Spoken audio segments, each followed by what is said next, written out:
All right, so this part of the lecture, we're going to talk about the team focus approach. So this is based on the framework from this book, The McKinsey Engagement, a powerful toolkit for more efficient and effective team problem solving by Paul Frigga. So Paul Frigga used to be a McKinsey consultant, and then later he decided to pursue a PhD in management.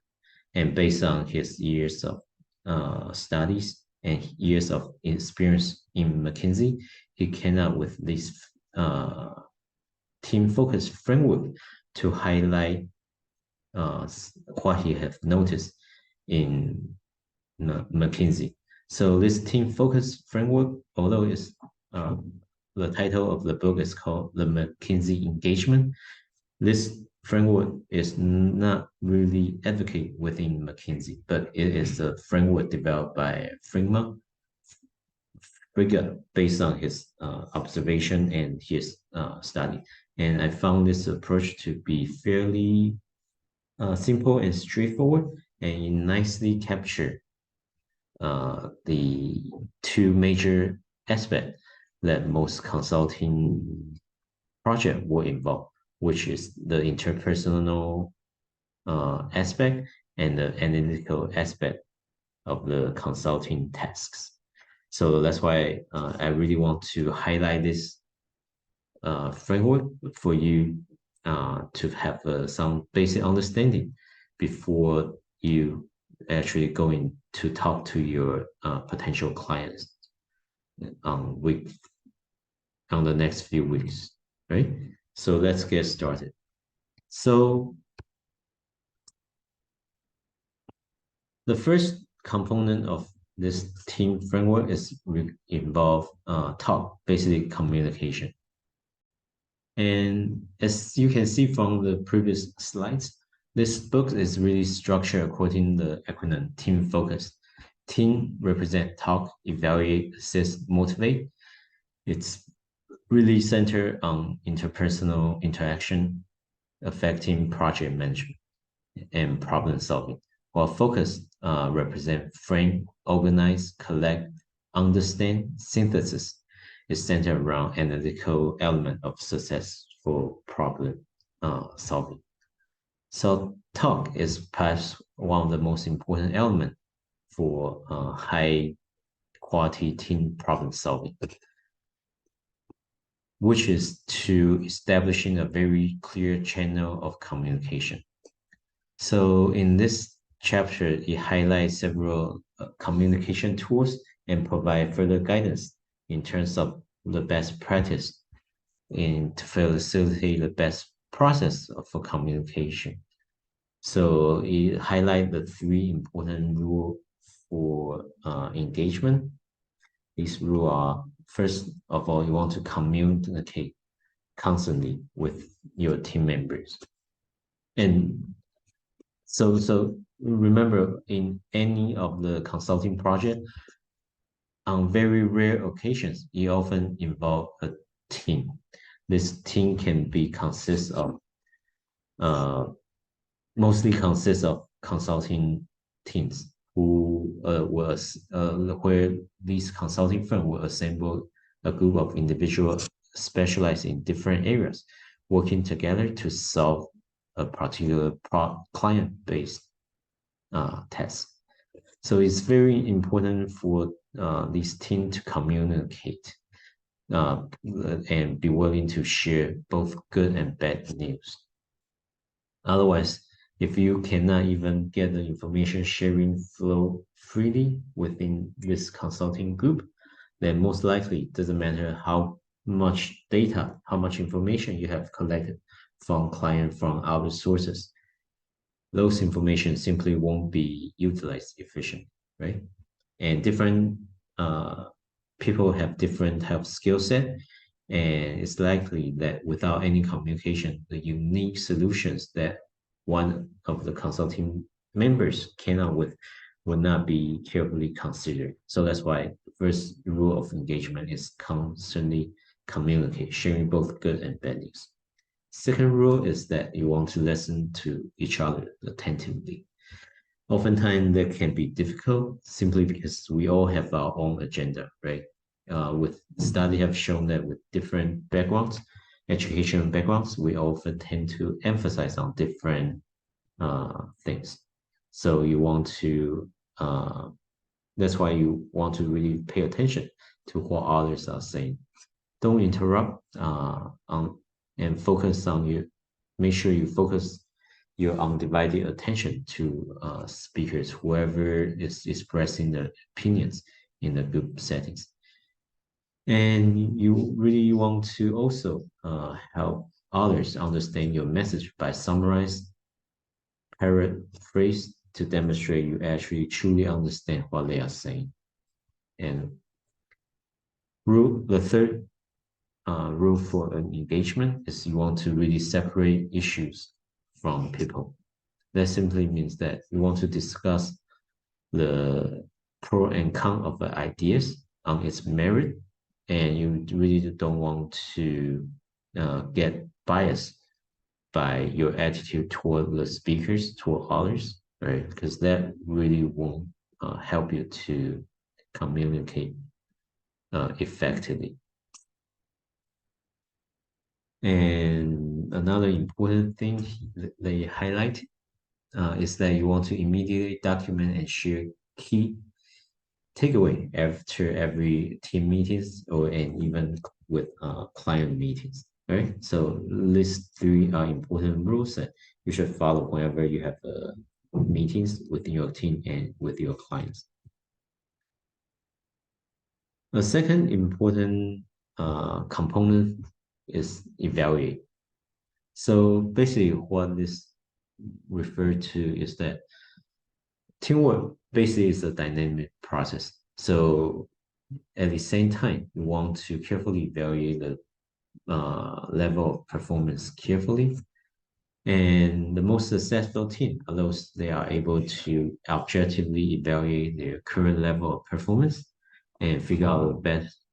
If they are doing things are going well, they will that's great. But if not, they need to adapt their strategy or their work process accordingly. And the good starting point for evaluation could be evaluation again is an open dialogue about expectation, nuance, specific work process, and tools for monitoring work progress. So please be sure to apply this in your group work when working on the consulting project. So making sure you set up protocol, working protocol, understand what the work process will look like, and have developed a good set of tools in order to monitor the progress. Right? So the three engagement rule.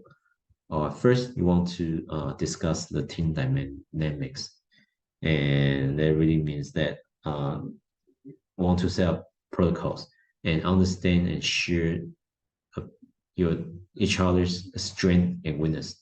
And because let's face it, oftentimes, not we all have different strength and weakness. In addition, the second rule is to set expectation and monitor results. So basically, what you need to do is you want to set expectation joining. What's the goal? What should be what should be accomplished for a certain duration of time? And especially this will help to make sure you will be able to monitor and your progress and understand what are some necessary tests that will need to take place and the order of event for these tests to occur. And finally, you want to develop and evaluate personal plans. So this allow individuals to know what they are responsible for, and furthermore, want to provide individual with opportunities to further grow and develop. And it's important to also establish procedures to handle disagreements and provide giving and receiving feedback frequently, especially when major issue occur. You really want to talk and evaluate the situation, and do not wait till the last moment until it's too late. And same thing with the project. Oftentimes, one of the major issue I have with prior classes is that a few student group may come to me toward the end of the course and highlight major issue they have in the beginning, and that really won't be able to help you resolve these issues because uh, many days have gone by, or if you mention this issue early, we could have addressed them as soon as possible, right? So do the same thing for your work. And in terms of teams, third important component is that uh, assist, assist other.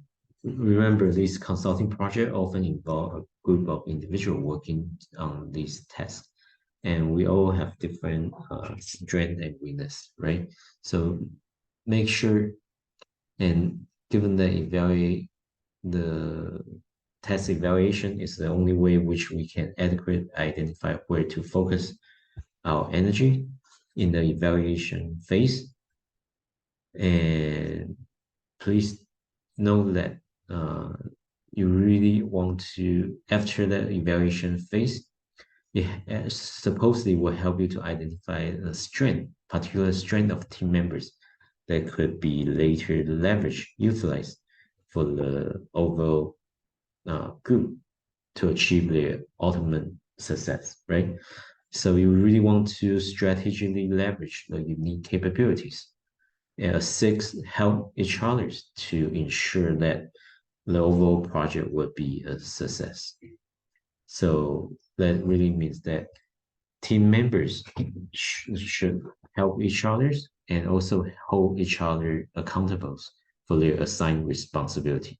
You want to have direct, honest, and timely feedbacks to ensure this process will be operating correctly. So the rule for engagement number one is that leverage expertise. Understand the strength and weakness of your team members, and then assign the work process or content role to people and hold them accountable, right? So rule of engagement number two is that you really need to, once you have specified a particular job, a particular work process, these individuals really need to be accountable. And it's important for your teammates to also be aware of and keep each other to be accountable on the corresponding tasks. That really also lead to the engagement rule number three, which is to provide timely feedbacks. And whenever you provide feedback, these feedback should be positive and constructive. You should do so in the timely manners, and do not only focus on the negative, what people others have not done well. You want to highlight constructively what can be done in order to improve the situation. And you also want to provide specific examples to illustrate how these problem area could be further improved. And make sure the suggestion is actionable, right? So for those of you who have taken human resource management course, they often will highlight these five aspects. Provide a timely feedback, a balance, making sure it's positive and constructive. And third, be specific, provide specific example and illustrate how they will influence the outcome of the test, and making sure these items are actionable. These points will help you to improve your feedback process. And finally, making sure that you want to make sure the feedback are provided in tiny members. And you want to constantly see feedback not only from your team members, but also the clients as well.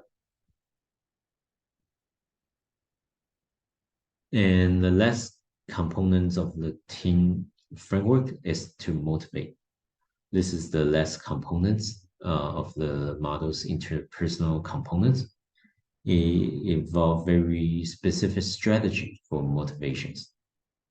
Why is this important? Well, this is because if your team members are not motivated to fulfill the task, then it's very unlikely for them to do quality job, right? They simply won't be able to spend much effort to ensure that things are are being done in a professional manner.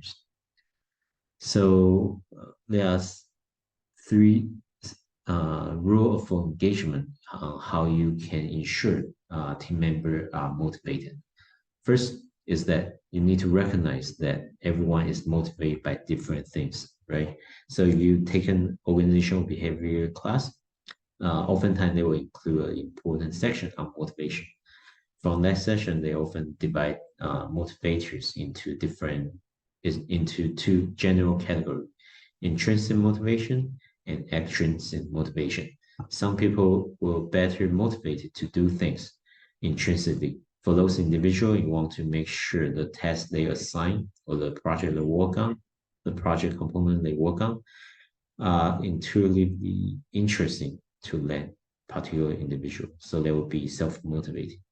Others may be more motivated by extrinsic motivators such as money, prestige, recognition, and additional incentives.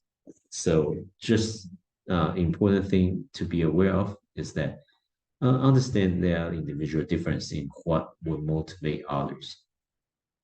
And always it's best to positively reinforce your teammates, giving people compliments, recognition on when people are doing a wonderful job, and also making sure their effort and their outcomes are highly appreciated. And finally, the third rule of engagement for motivation is to basically celebrate achievement. After completion of a particular milestones, it's a good time to celebrate on these achievement. And this should be kind of standard operating procedures. So people will be willing to participate in future endeavor as well. So overall, in order to motivate others, you really want to make sure to develop a standard operating procedure and understand individual difference in what motivate them, and most importantly, be upbeat and optimistic in whenever in the engagement with not only your clients but also with your teammates. Right? So those are four important uh, aspects for internal personal tests in the consulting project. And next we will talk about analytical aspect of the consulting project.